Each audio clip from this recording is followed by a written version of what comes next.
Hello everyone, I am Tanushree and I am a first year BSc Honors Nursing student in AIMS Rishikesh. इससे पहले दो video में मैंने physics का preparation बताया था, केमिस्ट्री का बताया था। In this video I am going to tell you about biology. ठीक है, कि पहले मैं बताऊंगी कि बायोलॉजी में मैंने क्या किया था, व्हाट मिस्टेक्स आई डिड जो कि आपको रिपीट नहीं करना है। Then I will tell you कि आपको क्या करना है और कौन से ऐसे मिस्टेक्स है जो कि आपको रिपीट नहीं करनी है। बायोलॉजी एम्स बीएससी नर्सिंग और पैरामेडिकल में बायोलॉजी ऐसा सब्जेक्ट है जो कि आपको सबसे ज़्यादा इजी मिलेगा, सबसे ज़्यादा, ट्रस्ट में।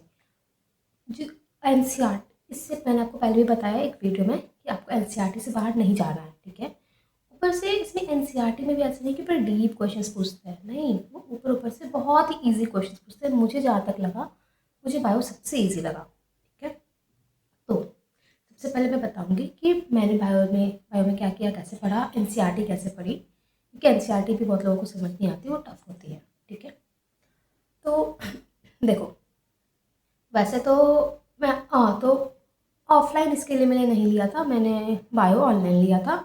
उसके लिए मैंने कोई बैच भी नहीं लिया था बायो के लिए, मैंने नॉर्मली यूट्यूब से पढ़ाई की थी। तो पहले तो मैंने बहुत सारे टीचर्स चेंज किए, मुझे मुझे ज़्यादा पता नहीं था कि उस समय टीचर्स का, तो मुझे बस जो भी आ रहा था, जिसका भी मुझे कंटेंट दिख रहा था, मैं कंज्यूम कर रही थी कि ये अच्छा पढ़ा रहे हैं, फिर मैंने चेंज कर दिया। लेकिन एक वो मेन जिससे मैंने पढ़ाई की वो है डॉक्टर रक्षिता सिंह। आप लोगों ने नाम सुना होगा, शी इज़ वेरी फेमस।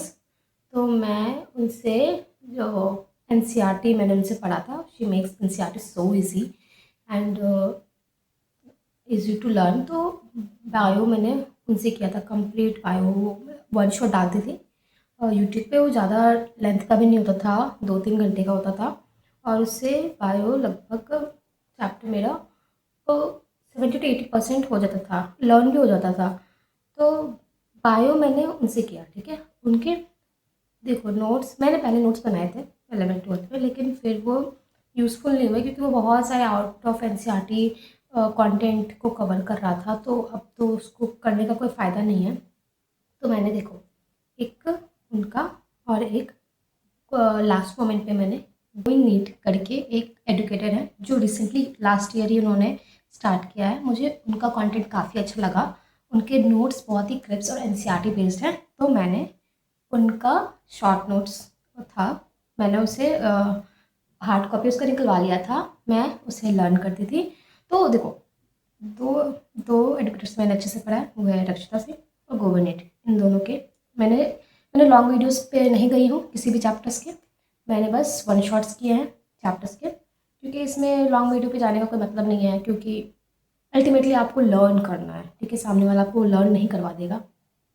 तो एज पर माई व्यू, ठीक है, तो डॉक्टर रक्षिता सिंह और गोविंद इन दोनों से मैंने किया है, और मैंने नोट्स भी इन दोनों का ही पढ़े हैं क्योंकि वो बहुत ही क्रिप्स कंसाइज एनसीईआरटी बेस्ड है। ठीक है, तो और उनके वन शॉट्स किए मैंने।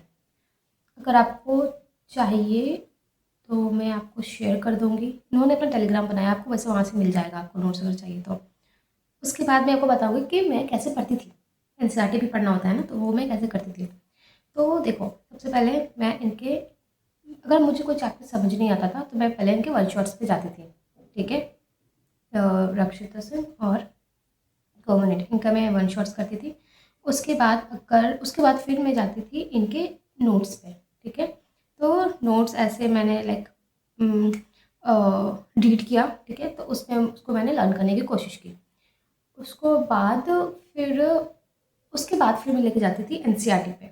ठीक है, एनसीईआरटी में खोल के बैठती थी और मैं एनसीईआरटी रीड करती थी। तो 70% 80% जो है उनके नोट्स में से हो जाता था, जो भी एनसीईआरटी में रहता। लेकिन अगर कुछ पॉइंट है जो कि वो नहीं है और वो वन वर्ड है, तो वो मैं इनके नोट्स पे वहीं पे ऐड कर लेती थी, ताकि मेरा एनसीईआरटी का एक भी पॉइंट ना छूटे। ठीक है, तो मैंने नोट्स में वही ऐड कर लिया। और अगर कोई लॉन्ग पॉइंट है, ठीक है, जो कि उस नोट्स में कवर नहीं है, तो मैं उसे अंडरलाइन कर लेती थी एनसीईआरटी पे। ठीक है, एक कोई पर्टिकुलर कलर से मैं उसे अंडरलाइन कर लेती थी, और हर चैप्टर के लिए मैंने ऐसे ही किया। अब जब मुझे रिवीजन करना होता था तो मैं क्या करती थी, मैं सीधे नोट्स खोलती थी, नोट्स से रिवीजन करती थी। क्योंकि देखो एनसीईआरटी से रिवीजन करना ना काफ़ी टफ है। मतलब अगर आप एनसीईआरटी को लेके बैठोगे और उससे रिवीजन करोगे तो आपको कम से कम 1-2 घंटे लग जाएंगे फिर भी। लेकिन अगर आप पॉइंटर्स में रिवीजन करते हो तो आई थिंक मेरे लिए वो ज़्यादा एफिशिएंट होता है और कम टाइम में रिवीजन मेरा हो जाता था। ठीक है, तो मैं पहले नोट्स लेती थी, उसको मैं रिवीजन करती थी, वो पॉइंटर्स के फॉर्म में या बुलेट्स के फॉर्म में, फ्लो चार्ट्स के फॉर्म में होते थे। तो मैं उसे जल्दी जल्दी रिवीजन कर लेती थी। उसके बाद फिर मैं एनसीईआरटी खोलती थी और एनसीईआरटी में मैं बस वही लाइन को रिवीजन करती थी जिसको मैंने अंडरलाइन करके रखा है, क्योंकि बाकी पॉइंट्स तो मेरे नोट्स में कवर हो गए और जो नहीं हुए हैं वो मैंने अंडरलाइन करके रखा है। तो इस तरह से मेरे सारे एनसीईआरटी के पॉइंट्स कवर हो जाते थे। ये मेरा स्ट्रैटेजी था। उसके बाद फिर मैंने डायग्राम्स कर लिए। वैसे उनके नोट्स में डायग्राम्स भी कवर था, तो मैं उसके बाद मैंने डायग्राम्स कर लिए और फिर पीछे समरी बॉक्स थी वो कर लिया। ठीक है, क्वेश्चन के लिए मैं जाती थी, मैंने पहले बाकी बुक्स भी लगाए थे जैसे कि A to Z वगैरह प्रैक्टिस के लिए। लेकिन लास्ट मोमेंट पे मैंने सिर्फ नीट की PYQ लगाई है 2016-17 से। ठीक है, और तो यही था। तो this was how I did. ठीक है, तो बुक्स में मैंने सिर्फ नीट की PYQ लगाई है 2016-17 से। उसके बाद मैंने कोई बैच नहीं ली थी, ऑफलाइन नहीं किया था, यूट्यूब से किया था, वन शॉट किया था। डॉक्टर रक्षिता सिंह और गोविंद इनके नोट्स ही मैंने पढ़े थे। उसके बाद और रिवीजन भी मैंने आपको बता दिया मैंने रिवीजन कैसे किया था। मैं नोट्स पढ़ती थी, एनसीईआरटी पे जाती थी, अंडरलाइन करती थी जो जो पॉइंट्स छूट गए और बाद में उन्हीं को करती थी। इससे क्या होता था, मेरा चैप्टर आधा घंटे से, अगर छोटे चैप्टर तो आधा घंटा 15 मिनट में हो जाता था कवर, और बड़ा चैप्टर है तो 45 to 1 आवर में मेरा कंप्लीट हो जाता था रिवीजन। तो इससे मेरा बहुत इफिशियंट रिवीजन हुआ और उसमें बहुत अच्छे से लर्न कर लेती थी। वो ऐसे आर्ट्स में बुलेट्स के फॉर्म में होता है तो बहुत ईजिली लर्न हो जाता है, एनसीईआरटी से उतने अच्छे से लर्न नहीं होगा आपको। ठीक है, तो इस तरह से मैंने पहले देखा था एनसीईआरटी हाइलाइट्स, जो आपको एक लाइन एनसीईआरटी हाईलाइट करके समझाते थे। लेकिन ये करने के बाद मुझे उसकी ज़रूरत नहीं पड़ी क्योंकि एनसीईआरटी फिर इजी थी। ओके, तो this was my preparation strategy. ठीक है, अब मैं बताती हूँ कि आपको क्या करना चाहिए। अगर आप 11th और 12th में हो तो ऑब्वियसली आपको डिटेल लेक्चर्स के लिए जाना चाहिए। आप कोई भी बैच ले लो। ठीक है, आप बस ये देखो कि वो एनसीईआरटी बेस्ड है कि नहीं। वो एनसीईआरटी बेस्ड होना चाहिए। आपको एनसीईआरटी पे ज़्यादा कवरेज कराए, ना कि आउट ऑफ एनसीईआरटी, क्योंकि वो नहीं आता। अगर आप नीट के लिए जा रहे हो तो ठीक है, वेल एंड गुड। लेकिन अगर आप इस एग्ज़ाम के लिए जा रहे हो, एम्स नर्सिंग के लिए, तो नॉट नीडेड। ठीक है, एनसीईआरटी पे स्टिक रहो, क्योंकि नीट में तो अब आउट ऑफ एनसीईआरटी आने लगे हैं, लेकिन इसमें नहीं आती, इसमें तो नहीं था। और फिर हाँ, तो कोई भी बैच ले लो, उसको आप अच्छे से करो। 11th-12th में तो डिटेल्ड में करो। उसके बाद फिर अगर आप ड्रॉप ईयर में हो, ठीक है, और आपको करना है, तब I think you should go for one shots. क्योंकि 11th-12th में तो आपने पढ़ा तो होगा ही, सब चैप्टर का आपका ओवरव्यू तो होगा ही। और देखो डिटेल लेक्चर्स करने से क्या है कि वो आपको समझाएंगे, लेकिन आपको लर्न करना है बायो में। तो डिटेल लेक्चर्स करके 7-8 घंटे लेक्चर्स करने के मेरे ख्याल से कोई फ़ायदा नहीं है, क्योंकि लर्न करने पे ज़्यादा फोकस होना चाहिए। तो वन शॉट पे जाओ। ठीक है, किन्हीं का भी वन शॉट ले लो, कोई जरूरी नहीं जिससे मैंने किया उसी से करो, किन्हीं से भी करो। ठीक है, वन शॉट करो, आपको समझ आ जाए, उससे आपको समझ आ ही जाएगा।